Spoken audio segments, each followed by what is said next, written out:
Заради вас съм ме изпърсвала с препарата на жива. До сега не си бях позволявала да го използвам за терасата, но реших да видя какво ще се случи.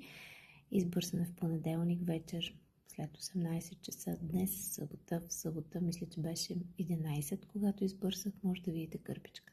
Съжалявам, че не съм заснела кърпичка, когато чистя преди препарата. Тя става черна. Изключително прашно е. Това, което прави препарата е до 4 дни, а мога да кажа и 5, защото виждате нагледно, до 5 дни прах не полепва. Мейвелите е уникално. Няма никаква прашинка. Ще ви споделя снимки, за да видите. На една от последните снимки, които ще сложа, телевизора не е огледал. Аз използвам препарата предимно за почистване на мебели, вече и на терасата, също така за огледала и стъкла, блестят. Аз съм известна с това, че във всичките си домове имаме много огледала, отново като типична дева.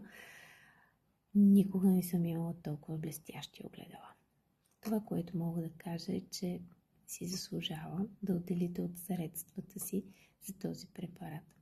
Не ми плащат за тази реклама, но ако ви бъда полезна, ще съм много щастлива.